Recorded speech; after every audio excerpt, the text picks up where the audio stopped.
वंदे बोधमयं नित्यं गुरुं शंकर रूपम यमाश्रुतोपि वक्रोपि चंद्रः सर्वत्र वंदेति। उन बोध स्वरूप गुरु के चरणों में नमस्कार है जो स्वयं शंकर के स्वरूप है। ऐसे शंकर जिसके आश्रय पा करके छिड़ा चंद्रमा भ्रष्ट जो गुरु की पत्नी के साथ संपर्क कर सकता है, ऐसा दोष युक्त वो चंद्रमा भी सब जगह पूजनीय हो गया। मुनियों को, देवताओं को, ऋषियों को। तो गुरु उस प्रकार का है जो जो शिव है। गुरु का, शिव की ये महिमा है जिनके पास पहुंच करके भ्रष्ट से भ्रष्ट व्यक्ति और सब में पूजनीय हो जाते। कितनी बड़ी आशा है। चंद्रमा किसी तरह से गलत तरह से कार्य किए, जिसने देवों के बीच में जो बड़ा शापित हो गया, गुरु पत्नी के साथ सहगमन का जिसको दोष लगा, वह चंद्रमा जिसको बीमारी क्षय की हो गई शाप कारण, उस गुरु को, गुरु से शापित जिस चंद्रमा को परम गुरु ने आश्रय दिया, परम गुरु के आश्रय से पुनः उसको अमृत संजीवनी प्राप्त हुई और वो फिर देवताओं में पूज्य हो गया। कोई भी देवता भगवान शिव को नमस्कार करता है तो चंद्रमा को पहले नमस्कार होता है। ये है गुरु की महिमा, ये शिव की महिमा है। तो यहाँ ऐसे शिव को हम नमस्कार करते हैं और उनके ही सूत्रों पर अब आप आगे बढ़ेंगे। ये इस दूसरे निश्चंद का, जिसको जो कौन सा उपाय है, शाक्तोपाय है, शाक्तोपाय का ये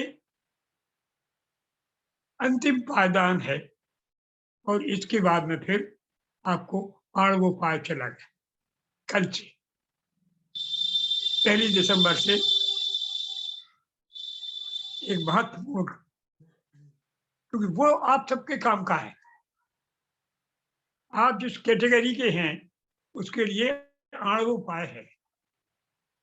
शाक्तोपाय एक ऊंची कैटेगरी है और शांभोपाय उससे भी ऊंची है। शांभोपाय तो है जो योगी हैं वास्तव में, और शाक्तोपाय है उनको जो योगी होने जा रहे हैं।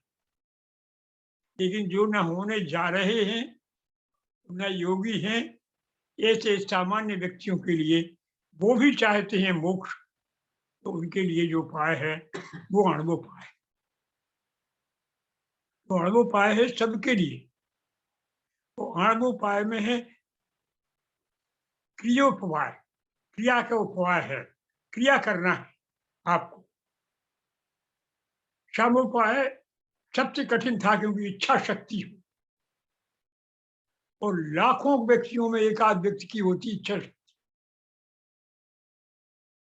फिर ये जो उपाय चल रहा है ये उनकी है जिनको ज्ञान हो, अध्ययन हो, जिनको ज्ञान के प्रति प्रेम हो, और जिनके प्रति ज्ञान का प्रेम है इनको, और वो दूसरे तो बात ही दूसरी है, उनके लिए ये नहीं है। अब ये क्रियोपाय शुरू होगा जो कल से, वो सबके लिए होगा जो ना ज्ञानी है और ना महाज्ञानी है, साधारण हैं लेकिन मन है उनका। मन नहीं है उनके लिए तो कुछ है ही नहीं। केवल मन है उनका कि हम जाने तत्व को, और हम उस तत्व को, हम शिव की शरण में जाएं। बहुत ज्यादा प्रयत्नशील नहीं है, लेकिन चाहते हैं। उनके लिए अणुपाय अणु हैं, जो ये जानते हैं कि देह ही हमारी आत्मा है। जो छोटे स्तर के हैं, सामान्य स्तर के, जैसे सब जीव होते, सकल कहलाते हैं। सकल है, जीव है। कैसे?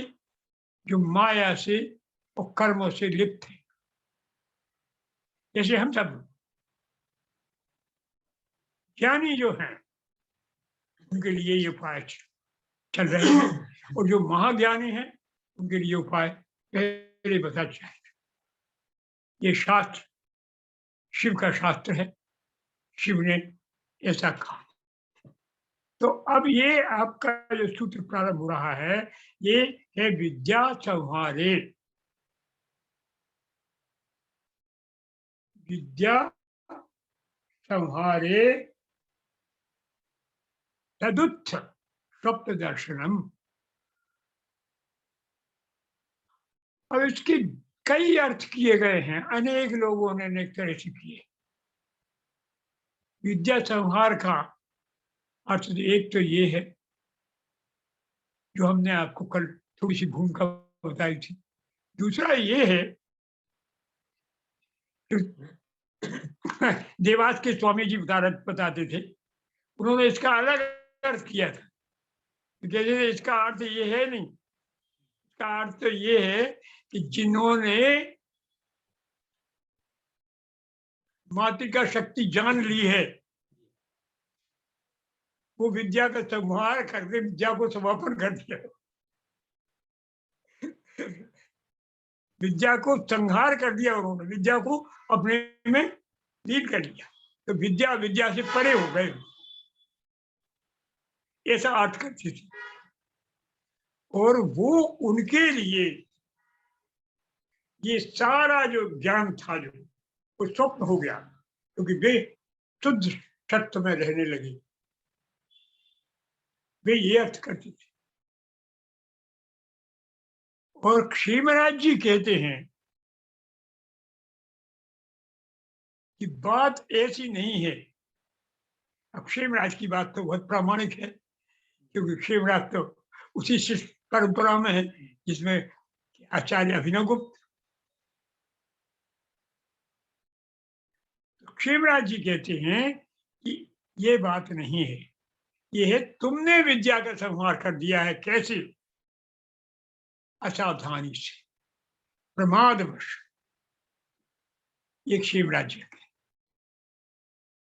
आचार्य लक्ष्मण जी अभी जो हुए हैं, इनको कहते थे लक्ष्मण जी के स्वयं अवतार थे, जो आचार्य अभिनव गुप्त के गुरु थे।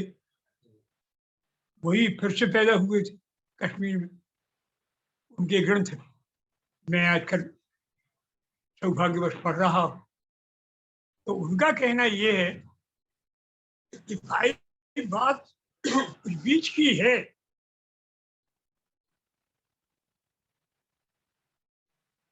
बात कुछ बीच की है।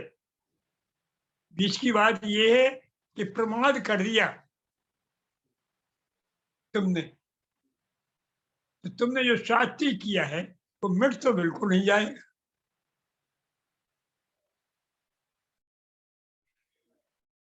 कुछ तो रह जाएगा। पूरी बात यही है बस। इसीलिए ये अलग अलग राय बन गई। क्योंकि जिस आदमी ने समाधि की स्थिति तक पहुंच गया है, जो विद्या तत्व प्राप्त हो चुका है जिसको, अगर वो लापरवाही करेगा तो ऐसी तो नहीं है विद्या बिल्कुल चली जाए। कुछ तो बचेगी। व्यवहार में भी कहावत है कि हाथी दुबला हो जाएगा तो कुछ तो बचेगा। तो ये इन्होंने कहा लक्ष्मण जी की बात में काठमांडू की बात हमें बहुत घर कर गई कि भाई कोई व्यक्ति बड़ा योगी है और वो थोड़ी देर के लिए लापरवाही कर दे, भ्रष्ट हो जाए, तो बिल्कुल नहीं होगा। भगवान ने गीता में भी कहा है कि योग भ्रष्ट हो जाता है तो वो अच्छे घर में पैदा होता है, फिर जन्म तो लेना पड़ता है उसको, ये कष्ट सहना पड़ता है गर्भ का, चक्कर में लौट आता है, भूषण नहीं होता, लेकिन अच्छे घर में उत्पन्न होता है, संपन्न घर में, राजा के घर में, राजा जैसे रईस के घर में उत्पन्न होगा। योग भ्रष्ट भगवान ने गीता में कहा, और उसको साधन अच्छे मिलेंगे वहां, तो ये अपन को आशा लगना चाहिए कि अपन अगर भ्रष्ट हो गए तो भी कुछ ना कुछ तो मिलेगा प्रसाद। ये लक्ष्मण जी को कहना है। अब आप इसको सुनिए कि विद्या सौभाग्य, इस संबंध में आपकी स्पंद कारिका में जो 35वीं स्पंद कारिका है वो कहती है कि अन्यथा तो स्वतंत्रता सृष्टि धर्म हाँ सत्यम लोक जागृत स्वप्न, अन्यथा तो स्वतंत्रता, अन्यथा माने यदि आप अपने पढ़े हुए ज्ञान को,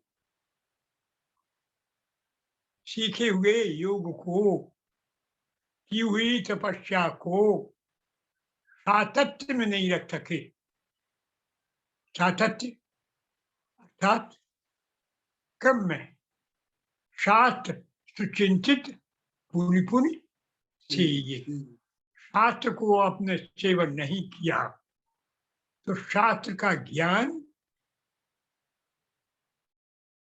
आपसे अलग हो जाए। क्या हो गया, कार्य का दिखाई वो बंद कर दी तुमने तो भाई, सामने रहना चाहिए।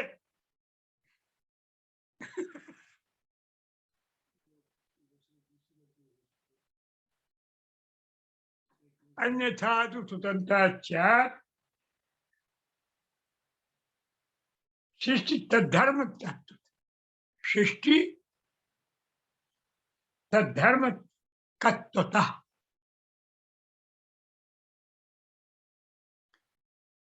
अन्यथा, अन्यथा का अर्थ है यदि आपने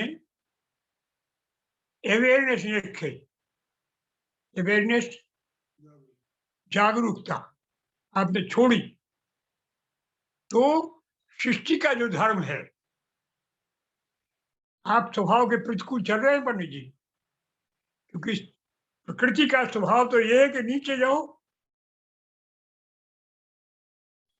कक्का को फूफा को ब्याह कर नहीं है, चाहे फूफा करने आए, ज्ञान नहीं, हमें क्या कर्तव्य है, हमारे क्या करने चाहिए, ये निश्चित कौन करता है, समाज। और समाज में कौन करते हैं, स्वार्थी लोग। तो वो नियम आप पालन करने के लिए बाध्य हो जाएंगे। अन्यथा तो सुगमता चाहत, अगर अन्यथा जागरूक आप नहीं हैं उस योग में, ये उसकी है शास्त्रोपाय है कि आप जागरूक रहिए अपने में, क्या सत्य है ये आप जानिए, लोग कह रहे हैं इसलिए नहीं, लोग कह रहे हैं कि लड़के की जो आपकी रिश्तेदारी में भी दमाद लगता है उसके पैर छुओ, आप ज्ञानी हैं, आप भजन करते हैं भगवती बगलामुखी का, आप उसको पैर छुड़वा रहे हैं, ये आपका शाक्त ज्ञान नष्ट हो गया है, समाज के लिए आप दब गए, उससे उसको नुकसान कर रहे हैं, वो अपनी तपस्या बर्बाद कर रहे हैं। जो आप जैसे तपस्वी के पैर छू रहा है लड़का, आपका रिश्ते का दामाद, तो आप अपने धर्म का पालन नहीं कर रहे हैं। कौन सा? क्या आशीर्वाद आप देने के अधिकारी हैं, वो नहीं आप। आप उससे पैर छुए, पैर छू गए, वो आपको आशीर्वाद देगा, तो आप उसको आशीर्वाद दे रहे, तो आशीर्वाद जाएगा आपका।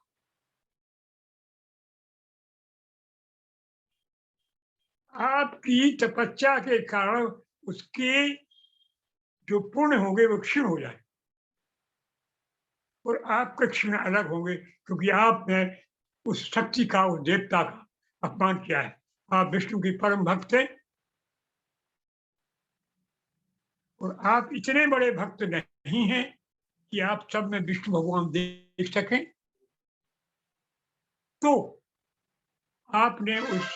आपने से छोटे बच्चे से कि आपने पैर छुए, प्रणाम किए, क्योंकि वो दामाद का छोटा सा भैया है, तो हमारा दामाद है। तो उस बच्चे का नुकसान किया और अपना नुकसान। ये कह रहा है वो कि जागरूक नहीं है तो प्रकृति काम करेगी, और प्रकृति काम करेगी तो नीचे पतन कराएगी। प्रकृति का काम ही है, अष्टधा प्रकृति है, गीता भगवान ने कहा। केवल प्रकृति किसको काम नहीं करती है? जो मुझे जानता है। प्रकृति उसके खिलाफ काम नहीं करती। तो जो जो वास्तव में जिसने हमें जान लिया है, वो व्यक्ति कौन है? वो सब में देखता है परमात्मा। वो फिर किसी के पैर छूना ही नहीं होगा, तो सब उसके रूप। अन्यथा तो स्वतंत्रता। इसी तरह से आपने यदि क्या किया, आपने जागरूकता छोड़ी, तो शास्त्र आपसे गायब हो गया, और आप सामान्य लोगों की तरह से हो गए। और सतत लौकिक जो धर्म है, सततम लौकस्येवो जागृत स्वप्नमति। तो स्वप्न, जागृत और सुषुप्ति सारी अवस्थाएं तुम्हारी उसी प्रकार से हो जाएंगी जैसे सब लोग। आप वो नहीं रहे कि स्वप्न में भी जागृत हैं, सुषुप्ति में भी जागृत हैं, समाधि में तो आप जागृत रहते ही। ये है। तो ये कहता है भगवान शिव का सूत्र, उसकी व्याख्या स्पंदकारी का कार्य कर रहा है। कौन कर रहे हैं? वसुगुप्त। आचार्य वसुगुप्त जो महामाहेश्वर है, वो ये व्याख्या कर रहे हैं। कौन सा सूत्र? कौन सा सूत्र है? इसकी ये व्याख्या है, 35वीं कारिका है। सूत्र कौन सा है? सूत्र कहता है प्रयत्न साधका। क्या कहा था? साधक को प्रयत्न करना है। क्या प्रयत्न करना है? उद्यमो भैरव। जब भैरव हो जाएंगे, आप भगवती उपासक है, आपको ये बराबर स्वाभिमान रहेगा सतत, तब आप भगवती के मुख्य द्वार में प्रवेश के अधिकारी बनेंगे। प्रवेश नहीं होगा तब आप शाक्त के, शाक्तोपाय के पात्र हो गए। जब ये अहंकार हो गया, अहंकार कौन सा? सात्विक अहंकार, तो शाक्त हो गए। सात्विक क्या? तुम्हारा नहीं, किसके हो तुम? माता के। तुम हमारे जीजा हो, बने रहो। अगर आप माता के सेवक नहीं है तो आप हमसे छूटे हैं। ये तो हमें व्यवहार करना पड़ेगा, क्योंकि अभी हम उस कोठ में नहीं पहुंचे। अभी तो आपको भेद बुद्धि चलेगी। ये होगा सात्विक अहंकार। हनुमान जी कहते हैं सात्विक अहंकार कि माता आज्ञा नहीं है, आप क्या बात कर रही हैं हमसे कि छोटे राक्षस बहुत भयंकर है, मुझे मर्दन कर देंगे। अरे मैं नहीं, हमें तो भूख लगी, हम सब कर लेंगे उनको। रामदूत में मात जानकी, मैं सामान्य नहीं हूं। अहंकार। मैं रावण को लंका में उसमें बोल सकता हूँ समुद्र में। अहंकार। ये अहंकार ही उनको शक्ति का भक्त बना देता है और शक्ति उसको कह देती है कि तुम सब वरदान ले लो, अब तुम्हें राम की कभी नाराजगी नहीं सहनी पड़ेगी। राम कभी नाराज हो नहीं पाए। इसी का कारण यही उन्होंने यही टेस्ट दिया, यही कहा मैं नहीं हूं लेकिन मैं उनका हूं, इसलिए ये है। तुम शक्ति के हो, ये तुम्हें सतत ध्यान रहे। तुम क्षुद्र नहीं हो, तुम तेज हो, तुम बल हो,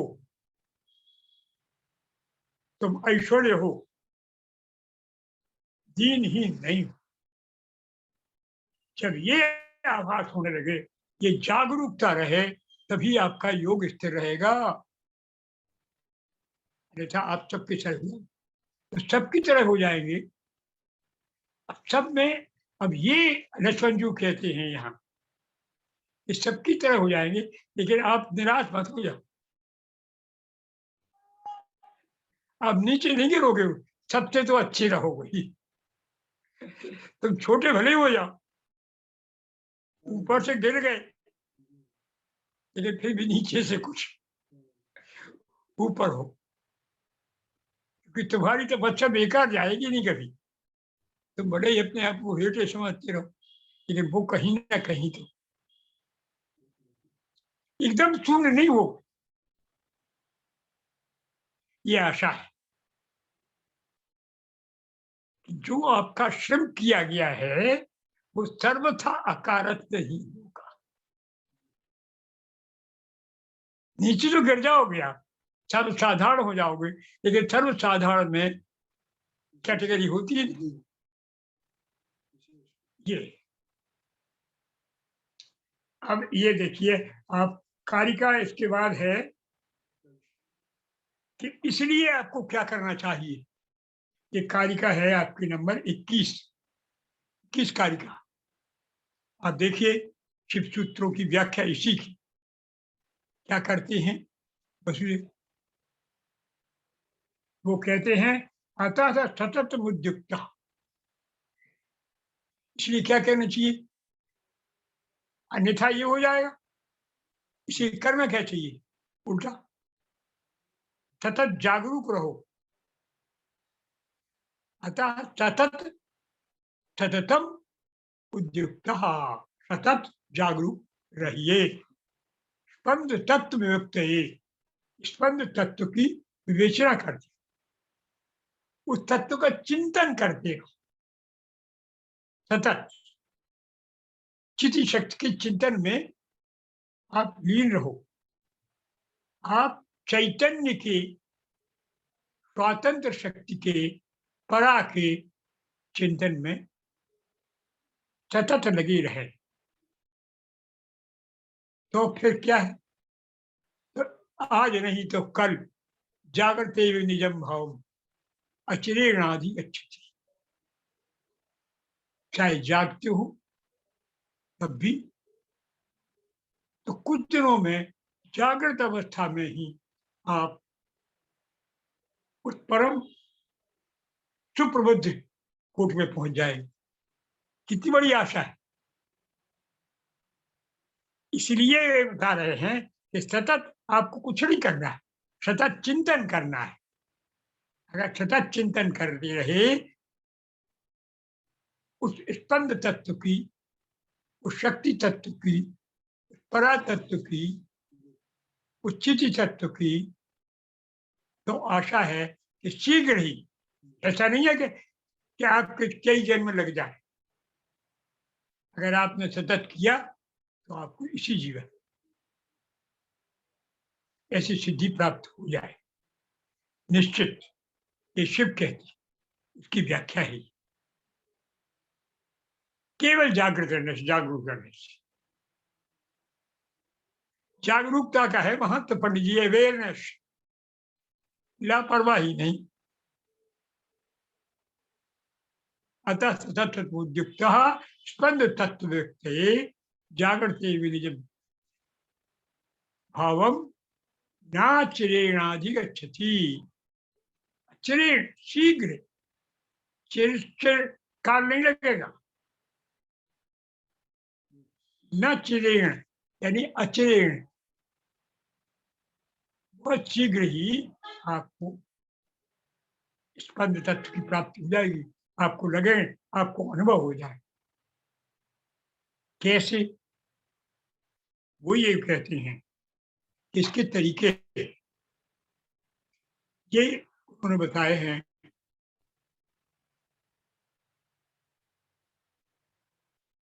खेमराज जी, खेमराज जी ने कहा, संकेत दिया, एक तो तरीका ये है कि आप जब सोने जाएं तो चाहे सोने में हम जागृत रहेंगे,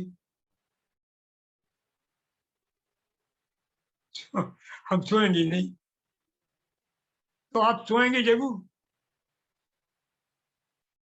जैसे आप माला जपेंगे रात को, एक शास्त्र तरीका है। तो आपको बैठ करके माला जपिए सोने के टाइम पर, तो आपको गहरी नींद आएगी। तो माला बीच में रहेगी, उस समय आप अपने को करिए जागरूक कि हम सोना नहीं चाहते। एक झटका दीजिए अपने आप। तो थोड़ी देर में क्या होगा कि वो नींद गहरी जो है आपको और झोंका सा आएगा, समझ रहे हैं ना?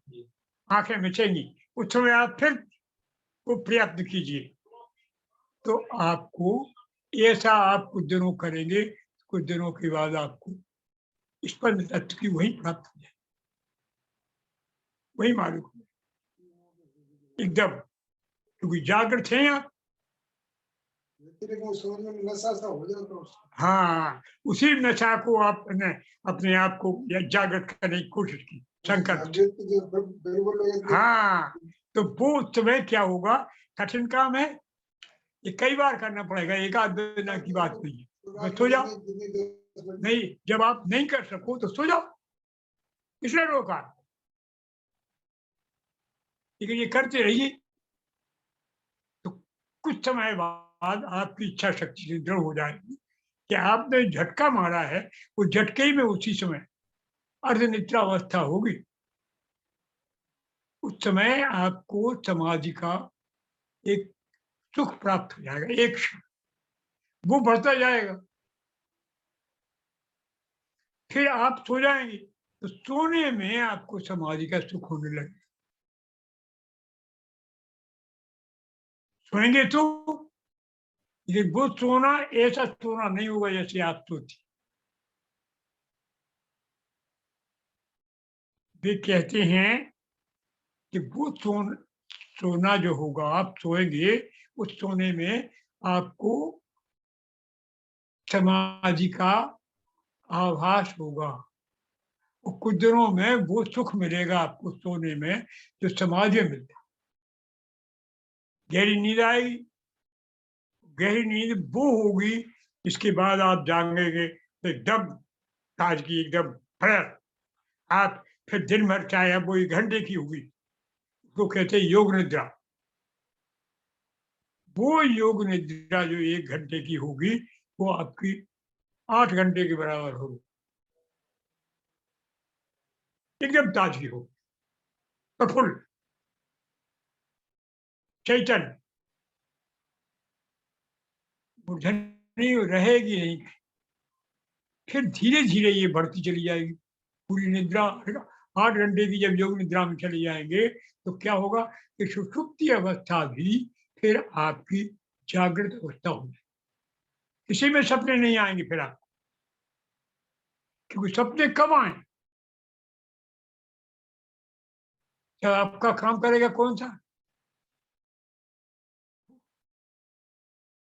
पर्यटक मन बुद्धि अहंकार और 5 ज्ञानेन्द्रिय, ये सब तो लीन हो जाएंगे। चित्ता चेतना जागृत रहेगी, व्यस्त तो होंगे ही। फिर आप सोएंगे भी नहीं। तो निद्रा जागृत स्थिति वाले योगी होते हैं, उन्होंने आंख बंद कर ली ऐसी, पूरा आनंद मिल गई, आपकी सब थकान मिट गई। तो समाधि उनकी ये जीवन में जागृत समाधि हो गई। वो नहीं रही जो नाटक वाली समाधि, ये सांस उंगली खींची और सांस रोजी, इससे प्राणायाम करके समाधि होते, उस तरह की समाधि नहीं हुई। ये स्वतः वहां उसे पहुंचे, ऐसा बताया इसने। ये कहना है श्री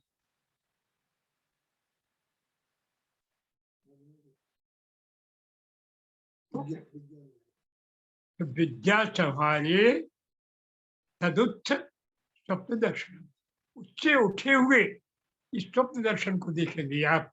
यदि विद्या को, विद्या क्या होती है? विद्या को कम कर दिया है आपने। आप विद्या की स्थिति में पहुंच गए थे, ध्यान रख लो, पढ़ा है।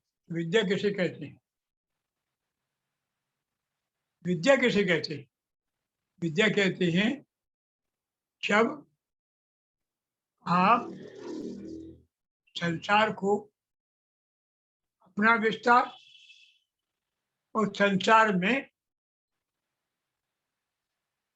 अपना विस्तार और अपने में संसार का विस्तार, ये अनुभव करेंगे।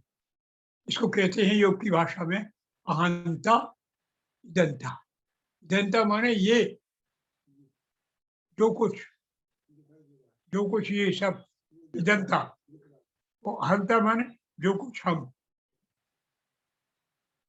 तो अहंता इदंता दोनों में समानाधिकरण क्या है शब्द? समानाधिकरण, हाँ, की अभावना हो जाए। क्या होगा इसमें? इसमें चित्त एकदम प्रफुल्लित रहेगा, आपके मुंह पर फिर उदासी नहीं आती, फिर नहीं आई उदासी, कभी नहीं आए। सर काटेगा कोई तो भी उदासी नहीं है, क्योंकि वो उदासी आपकी दूर हो गई है, कहीं भग गई है। वो उदासी तब आएगी जब जागरूकता खत्म हो जाए। इसलिए बार बार यहाँ कह रहा हूं कि फिर वो सपना हो जाएगा तुम्हारा, है ना? समाप्त। तो यही ये सूत्र समाप्त होता है। अब इसके बाद प्रश्न हो कुछ और हो कि इस तरह से ये जो अहंता और इदंता की समानता है, अर्थात आपके भीतर जो स्वयं का उल्लास है, जो चित्त शक्ति का आपको आभास है, जो स्पंद तत्व का आपको एक प्राप्ति है, और जो आपको अपने स्वरूप के ज्ञान के पूर्वाभास है, ज्ञान का, वो अवस्था है विद्यावस्था। इस विद्यावस्था के आने के बाद खेचरी अवस्था प्राप्त हो जाती है। खेचरी अवस्था अर्थात शिव की अवस्था, आनंद की अवस्था, बस परम हे मानव भूत। तो यहाँ आपका ये पूर्ण होता है। अब 5 मिनट का आपको अवकाश है, और इसके बाद में आज आप प्रश्न कुछ पूछेंगे तो बताएंगे, अन्यथा आज